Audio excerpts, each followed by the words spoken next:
organisateur bi ak équipe bi yëpp di gërëm monsieur le maire ci teeru bu ñu teeru salon bi édition bu ren bi professeur Ibrahima Thioub lañ ko tuddee mu nekk ci nit ku xaañ koo xamante ne borom xam-xam la def na ci ay gëstu yu bëri ci biir aada ak cosaan ak lépp loo xamante ne dafay jëmmal xam-xam boo xoolee it li may pertinence salon bi mooy que dafay thématique bi ci gëstu la ci xam-xam la ci fàttaliku la ci démarche de souveraineté la muy mémoire ak luñ ko mën a tuddee dafa bokk ci li nga xamante ne moom la ñuy tiitaloo muy xam-xam cosaan ak aada kon livre dafa bokk ci liy jëmmal cosaan ak aada livre dencukaay cosaan ak aada moo tax it le président de la République Bassirou Diomaye Faye ak le premier ministre Ousmane Sonko ak gouvernement bu bees bi dañu tëral ay tëral yu bees bokk na ci joxu institution gouvernement bi ñu liggéey pour ñu organiser fin juin un forum national du livre et de la lecture bokk na ci it ci instruction yi ñu def tout pour taxawal conseil national de la mémoire et du patrimoine bokk na ci it wax nga ko sànq ñu def tout liggéey pour taxawal réaliser la bibliothèque nationale loolu yëpp dafa bokk ci démarche de souveraineté ndax livre li muy def ci doomu aadama dafay tabax doomu aadama rawatina nag ñu jagleel ko jeunesse bi régime bi bees bi jeunesse la gën a jox bokk na ci li mu jox fulla ak fayda jeunesse bi te jeunesse bi dafa war a jaar ci lecture dafa lire am xam-xam pour mën a tabax réew tabax moo koy xam-xam moo koy tabax kon xale yi ñi nga xam ne ñoo war a tabax réew il faut que ñu gën a lire gën a may fulla lecture muy livre papier muy livre numérique en version numérique loolu yëpp dafa bokk ci nouvelle technologie xarale yu bees yoo xamante ne dafay gën a développer xam-xam transmission maanaam joxe xam-xam bi yar xale yi ci livre li muy def ci àddina livre ci dem ci réew mi livre di muy tabax ci réew mi. Bibliothèque nationale waxtaan bi sori na. sori na trop am naa yaakaar ne dinañ ko réaliser ndax li tax document yi pare na ñu koy liggéey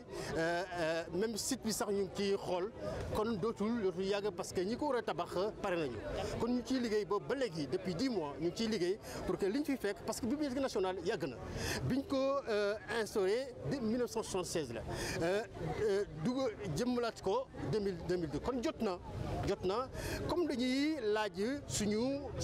bopp suñu souveraineté laaj na it ci biir souveraineté bi ñu xool nan la ñuy taxawal bibliothèque nationale parce que dafa bokk ci souveraineté mënuma comprendre ñu toog ba depuis Sénégal bi mu amee indépendance ba léegi mënuñu am bibliothèque nationale kon loolu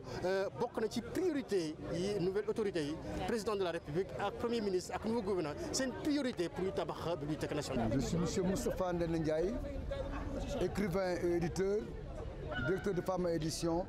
mais surtout pour l'occasion promoteur du Salon international du livre de Thiès. Alors, nous en sommes à la 7e édition de ce Salon du livre international de Thiès. Quelles sont les nouvelles initiatives pour cette 7e édition? Bon, rappelez que ce salon a été fondé en 2011, célébrant en 2025, donc on est à 14 années d'existence.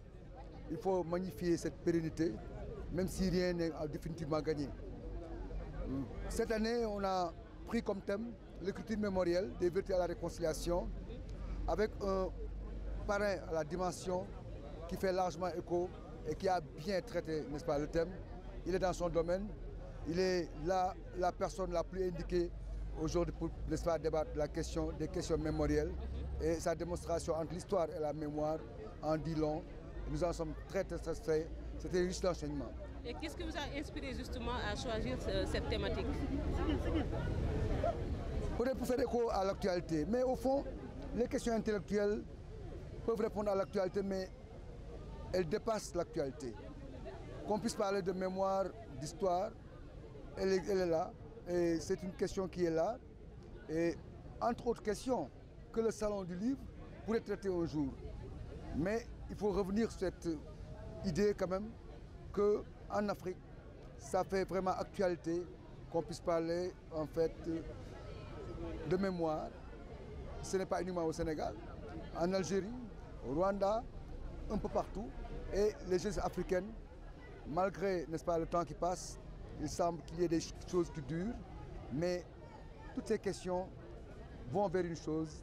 la réconciliation, parce que la littérature ne construit pas des murs, elle doit bâtir des ponts. Et c'est dans cette perspective et dans cela que le Salon du Livre de Thiès. Quelles sont vos attentes par rapport à cette 7e édition, vos attentes? Non, nos attentes, c'était de pouvoir rassembler un public intéressant, surtout la cible de choix, les élèves, qui sont venus en tout cas dès le premier jour. Et tout le monde a vu. Donc nous sommes très satisfaits de ce point de vue. Parce qu'on a un programme à la mesure. Mais aussi on attendait quand même la venue à un très haut niveau. Monsieur le ministre secrétaire d'État a donné une toute autre ampleur à sa présence. C'est la première fois qu'un ministre quand même arrive au salon. C'est une bonne occasion, n'est-ce pas, de le magnifier et de